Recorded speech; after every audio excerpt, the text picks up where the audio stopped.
अरे किसी भी चीज को पाने के लिए कितनी मेहनत। एक गन्ने से रस चूसना चाहते हो, पहले उसको उसके बाहर के वो छिलके उतारोगे जो हाथ को काट देंगे, उसके बाद में दूसरा और छिलका छीलना पड़ेगा, फिर उसके बाद में फिर उसको अंदर से जो गुद्दा होगा उसको चूस के उससे रस निकालना पड़ेगा, तब जाके उससे रस मिलता है।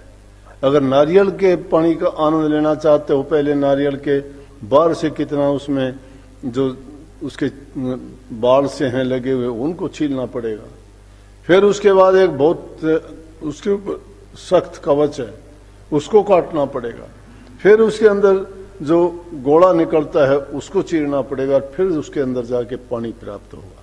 मेहनत करनी पड़ी। जिसको बाहर से ढूंढते हैं आसानी से नहीं मिलता, उसको प्राप्त करने के लिए आदमी को 3 घाटियों से निकलना पड़ा। इसीलिए उस चौथे पद में जाने के लिए भी तीनों घाटियों को पार करना पड़ता है। अगर सच्चा भजन करना चाहते हो, वहां से उस अमीरस को प्राप्त करना चाहते हो, शारीरिक उपाधियों से बचना, उसके बाद मानसिक विचार जो हैं उनको पार करना, और फिर उसके बाद आत्मिक दर्जे हैं उनसे ऊपर निकलना, और फिर जो जाके चौथे पद में जब पहुंचोगे फिर वो अमीरस, वो आनंद प्राप्त होता है। उसके लिए कितनी मेहनत करनी पड़ेगी, एक दिन की बात नहीं। लोग तो फंड बना लेते हैं। अरे भक्ति के रास्ते पे चले हो, तुम झूठ का सहारा लेते हो।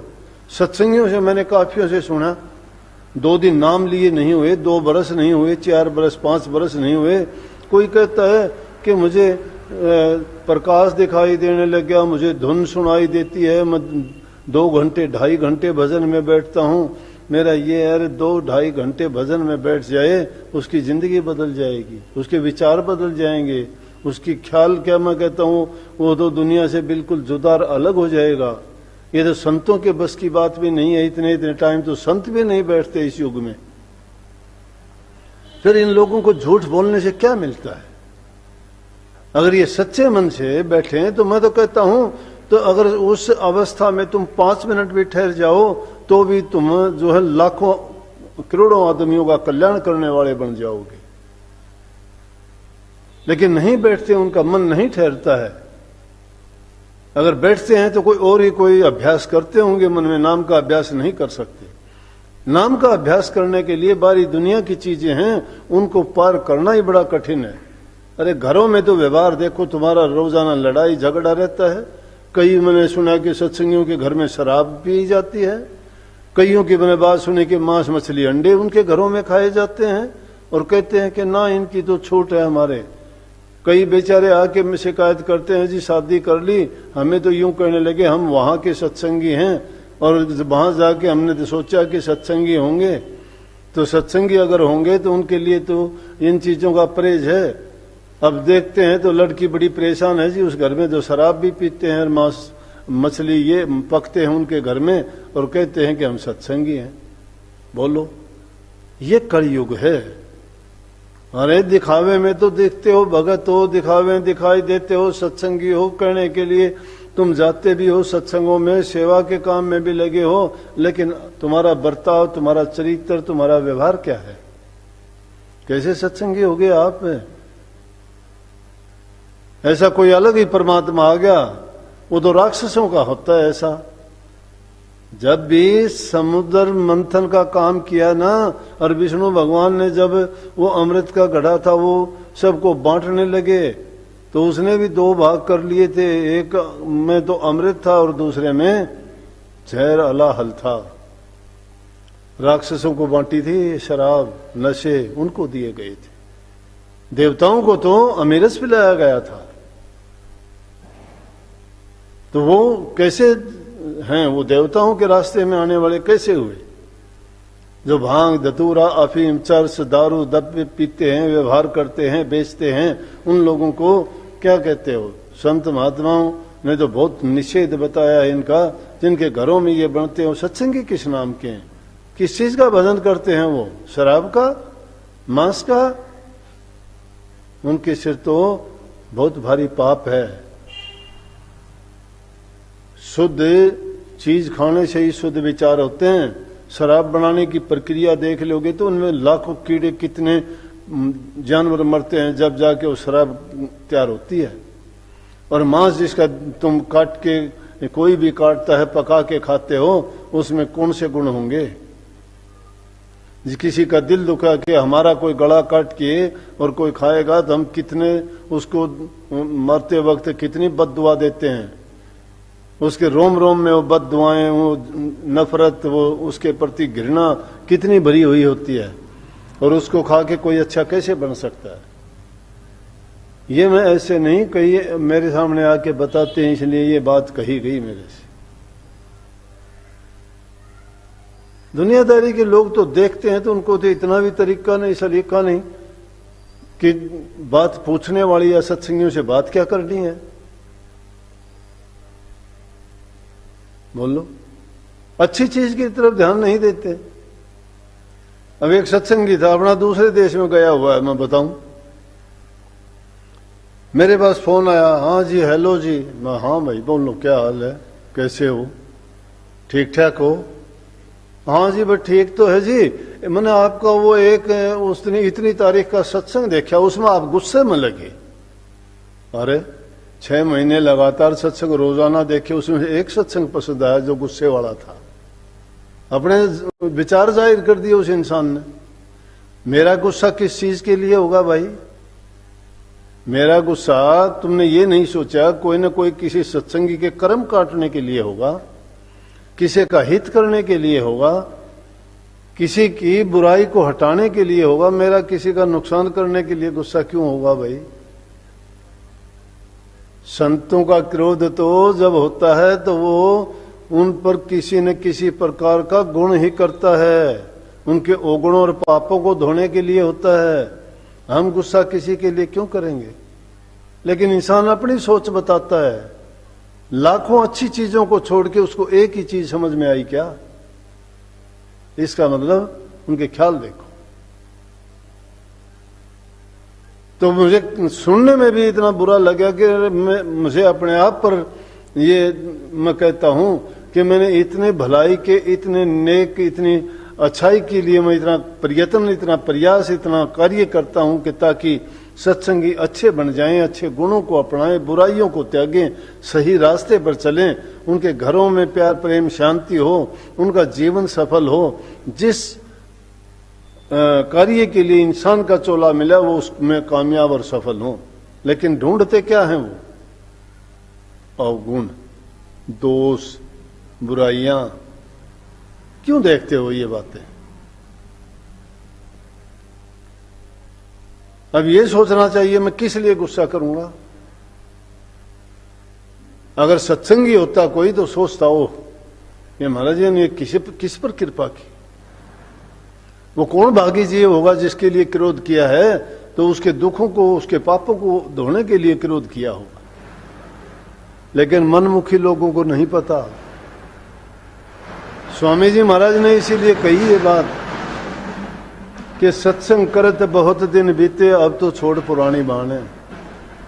सत्संग नहीं करते। सत्संग करते तो तुम्हारे दिमाग में हर समय ख्याल रहता।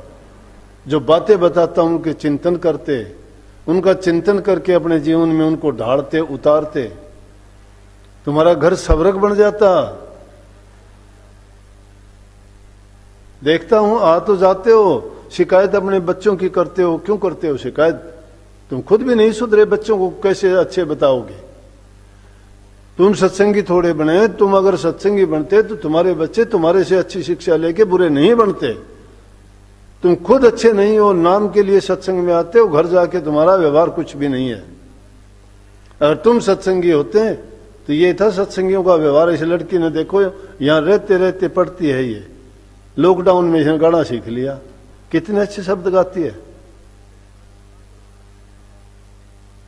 ये होता है, ये इसने सब कुछ कर लिया, इसने नाम भी लिया, अभी नाम लिया इसने। वो भी पूछ के मैं ले लूं जी, अभी मेरी उम्र तो नहीं है, मेरी उम्र होगी जी, मैं होगी, चलो जब इतनी इसको चाह है तो दे दिया नाम। लेकिन देखो उसका परिणाम दिखा दिया इसने कि मैं सत्संग में जाती हूं, मेरे माँ बाप सत्संगी हैं, तो मैंने ये सीखा, इसके माँ बाप ने भी नहीं सीखी होगी ये बात।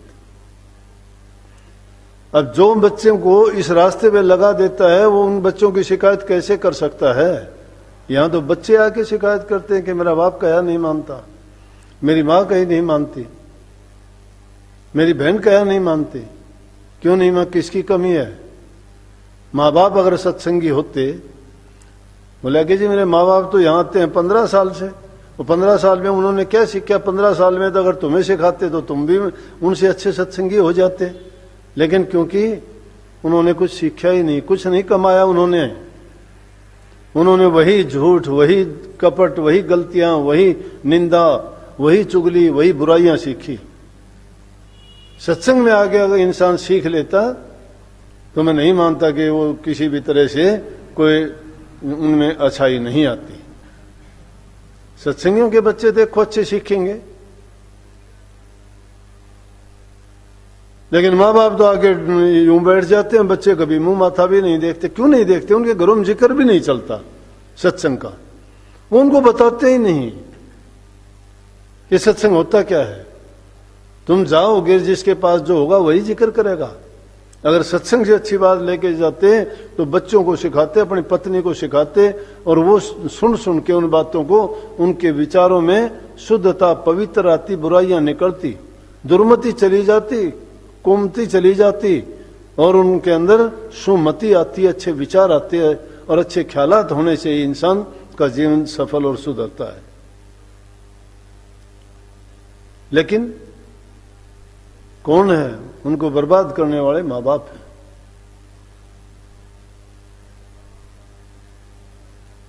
इसलिए वो जाहिर हो जाते हैं। क्या सत्संग है उनका? बोलो। सत्संग में क्या हो गया कि तुमने वो 2 अक्षर का, 4 अक्षर का, 5 अक्षर का नाम सुन लिया, सत्संग ही हो गए? सत्संग नाम है इंसान के एक आदर्श जीवन का। आदर्श जीवन के लिए इंसान सर्वगुण होने चाहिए। सर्वगुण संपन्नता के लिए गुरु की आज्ञा में रहने की आवश्यकता है। गुरु जो वचन फरमाता है उसको अपने जीवन में उतारने की जरूरत है। गुरु गुरु गुरु गुरु करने से कुछ नहीं होगा। शब्द गाते हो बड़े बड़े, गुरु मेरी नैया पार लगाइए, मैं मझधार के बीच में डूब गया, तूने उसको ये कर दिया। मझधार के बीच में डूब कैसे गया? गुरु जिसको मिल गया उसका तो बेड़ा पार हो गया। कैसे डूबे? अगर फिर भी डूबते हो तो उबार नहीं सकता कोई भी।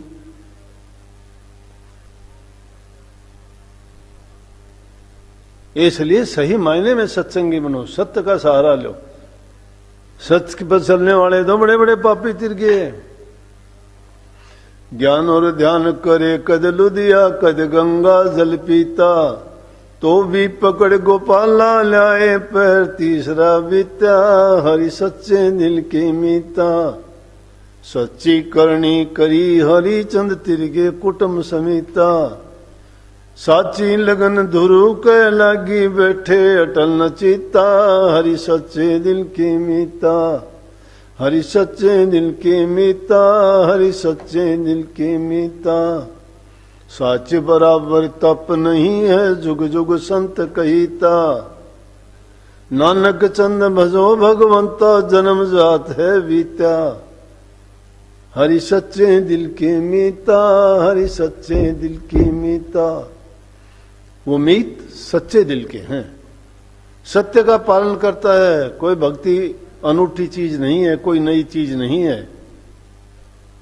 ऐसे बातों से अभ्यास नहीं बढ़ने का। अभ्यास नित्य प्रति के जीवन में अच्छे गुणों को अपनाने से होगा। फिर उसकी खोज करोगे ना, मिल जाएगा वो।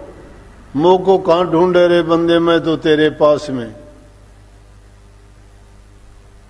कहीं नहीं है वो, ना तीर्थ में, ना व्रत में, ना उपवास में, ना मंदिर में, ना पूजा में, ना तीर्थ में।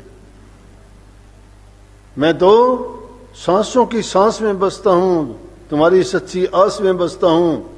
और जहां याद करेगा वहां पल में आके दर्शन दे के न्याल करूंगा। पास में है। ढूंढते तो उसको हो जो खो गया।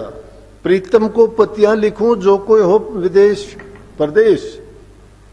तन में, मन में, नयन में, तिनको क्या संदेश? जो हर जगह मौजूद है उनको कहा संदेश दोगे, क्या दोगे? उस प्रीतम को तो पत्र लिखा जाता है जो कहीं प्रदेश में, विदेश में रहता हो। हमारा प्रीतम तो हमारे अंदर बैठा हुआ है। उसकी खोज करो। उसकी खोज करने के लिए ये चीजें जरूरी हैं। ये शर्तें पूरी कर लोगे, अपने आप बुला लेगा। ढूंढता फिरता है वो तो भक्तों को कि ऐसे भगत, भक्तों का दास हूं, भगत मेरे मुकुटमणि है। इसलिए भाई रोजाना सत्संग सुनाता हूं और बातों पर ध्यान ना दो। मैं गुस्सा करता हूं कि मैं प्यार करता हूं कि मैं नाचता हूं कि मैं क्या करता हूं, मेरे हर काम में आप लोगों का हित है। मैं आपके हित के ही लिए करूंगा। जितने भी काम करूंगा वो आपके हित के सिवाय मेरे पास दूसरा कोई काम नहीं है। सत्संग मैं इसलिए मेरे लिए नहीं करता, मैं आपके लिए करता हूं। मेरा तो जो करना था मैंने कर लिया मेरे सतगुरु के सामने। सब कुछ बख्श दिया सतगुरु ने, कोई कमी नहीं छोड़ी। जिस दिन आया था उसी दिन कर दिया था। यूं कोई गीत किसी के गाता नहीं है। सतगुरु ने जो बातें कही न मेरे बारे में, वो इसीलिए कही कि मेरे अंदर देखते गए, मैं जिन चीजों को अपनाता गया वो कहते चले गए। गुरु की आज्ञा का पालन करना ही परम धर्म है। सेवक अगर गुरु की आज्ञा का पालन करता है वो जीते जी पार हो जाता, उसको जरूरत ही नहीं रहती किसी चीज की। क्यों? गुरु सर्व सुखों का, सब चीजों का भंडार है। जब सर्व चीज उन्होंने मिल गई, सब आए उस एक में, डाल पात फल मूल। अब लेने को क्या रहा, गए जब पकड़ा मूल।